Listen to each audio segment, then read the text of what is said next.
Despite the short life expectancy, being a gladiator in ancient Rome was, in many respects, one of the most prestigious and celebrated professions of its time.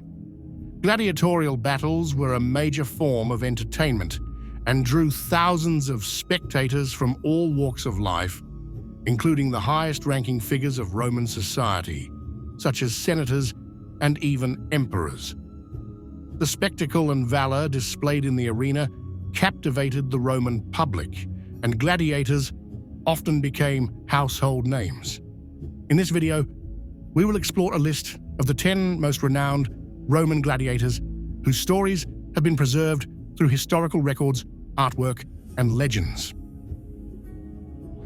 Tetris. Tetris was first identified through graffiti discovered in Pompeii in 1817, depicting his courageous victory over prudes. He was a prominent gladiator, known for his combat style as a mamilo, entering the arena bare-chested and battling valiantly. His victory over prudes was well known, with both names recorded on glass vases found in what is now France, England, and Hungary. These depictions celebrate Tetris' triumph and likely mark the peak of his renown. His fame extended beyond the local populace, as artifacts bearing his name were discovered across different parts of the Roman Empire, suggesting that his feats were celebrated far and wide. Tetris embodied the ideal of a fearless warrior, whose victories were commemorated long after his death. Spiculus was among the most famous gladiators of the 1st century AD in Rome. He was not only admired by the general public, but also by the infamous Roman Emperor Nero. Spiculus won multiple battles and emerged victorious against many skilled opponents. Nero was especially impressed with his prowess, rewarding him with palaces and wealth, gifts that were highly unusual for a gladiator. When Nero faced defeat in 68 AD, he sought a swift death at the hands of Spiculus, but his advisors could not locate the gladiator in time, and Nero ultimately took his own life. Spiculus's fame extended beyond his relationship with Nero, as his image was often depicted in various Roman artworks, testifying to his broad popularity. Hermes. While there are limited records regarding Hermes, the ancient Roman gladiator, he is highly praised by the contemporary poet Martial, who dedicated an entire poem to extolling his skills. In this work, Martial repeatedly highlights Hermes' superiority over other gladiators, emphasizing his strength, agility, and tactical intelligence. Unlike many of his peers who specialized in a specific fighting style, Hermes was proficient with multiple gladiator weapons and mastered several fighting techniques, providing him with a significant advantage in the arena. His versatility made him an unpredictable and formidable opponent, admired not only for his prowess, but also for his ability to adapt to different combat situations. Martial's writings provide a rare glimpse into the admiration that gladiators like Hermes inspired among Roman intellectuals, highlighting the respect and awe that their skills commanded even among the educated elite. Priscus and Varus.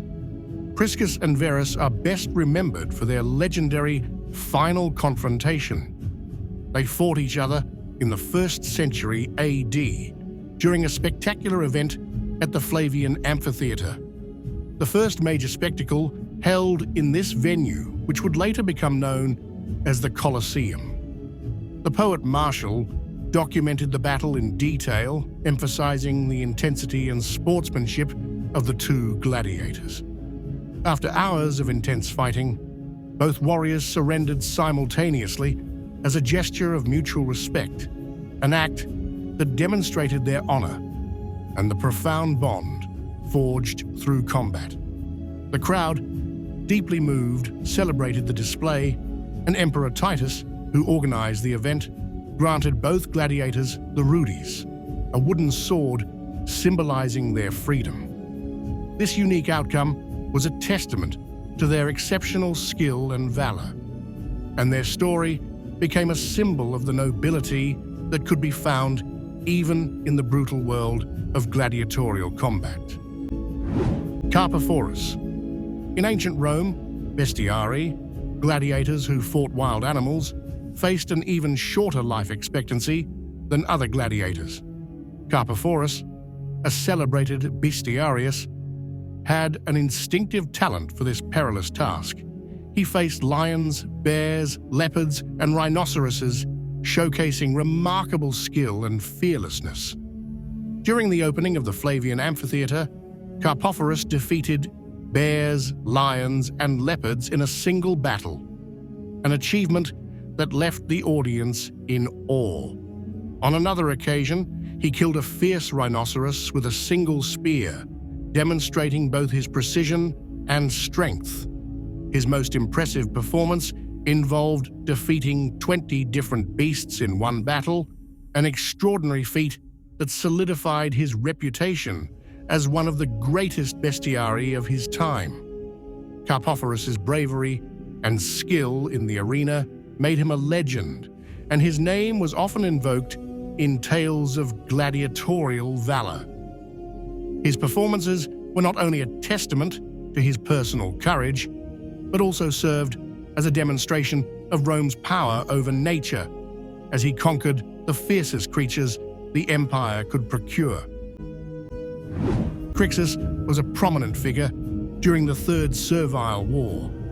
A Gallic gladiator known for his success against larger opponents, he played a significant role in a rebellion against his gladiator school.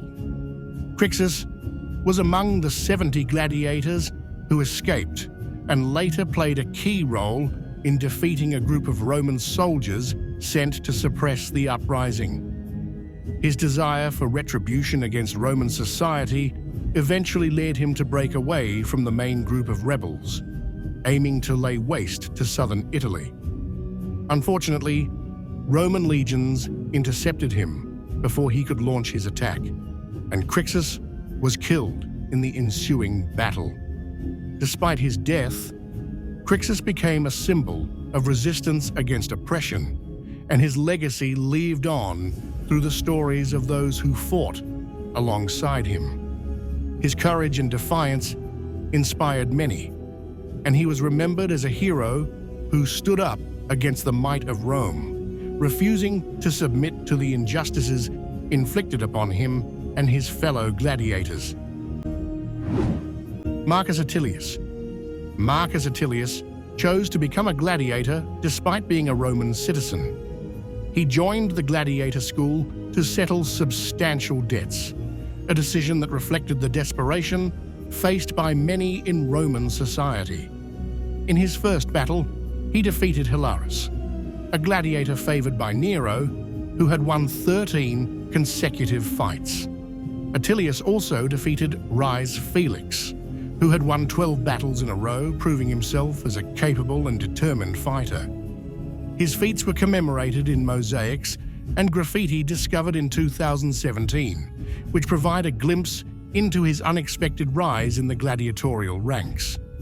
Atius' story was unique in that he entered the arena not as a slave, but as a free man, seeking redemption and financial recovery.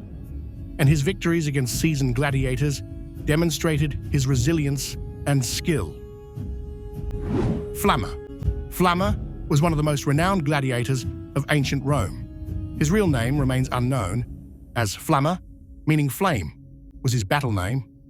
Originally a Syrian soldier, Flammer was captured and forced into the arena, where he soon established dominance over many opponents. Over his career, which spanned approximately 13 years, he fought in 34 battles, winning 21, drawing 9, and losing only 4. He was granted the rudis and his freedom on 4 occasions, but each time chose to remain a gladiator, a decision that earned him admiration from both the public and his peers. Flammer's choice to remain in the arena, despite being offered freedom, spoke volumes about his dedication to the life of a gladiator, and his skill made him one of the most respected figures in the arena.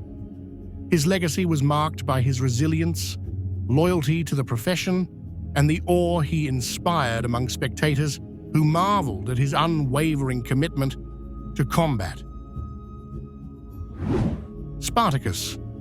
Born a Thracian soldier, Spartacus was captured by the Romans and sold into slavery. Recognizing his potential, his owner, who ran a gladiator school in Capua, trained him as a gladiator.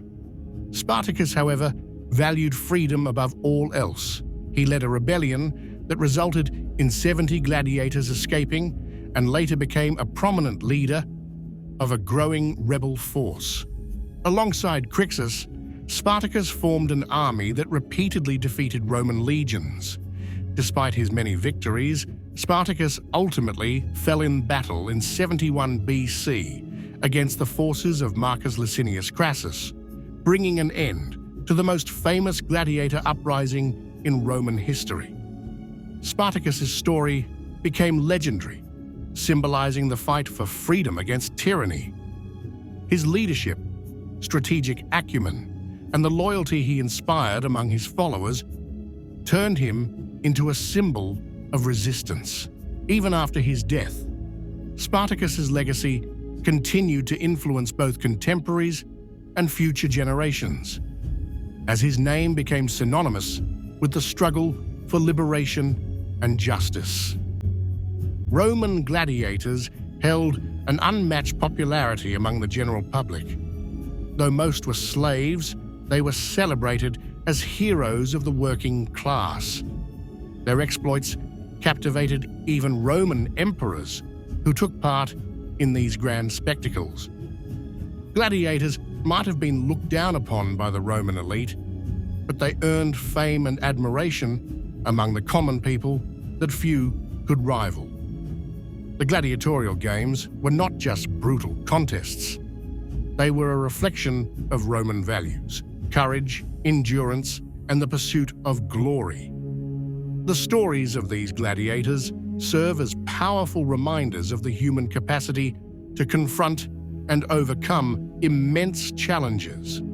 If you found this video informative, please consider liking and subscribing to our channel. Thank you, and see you in the next video.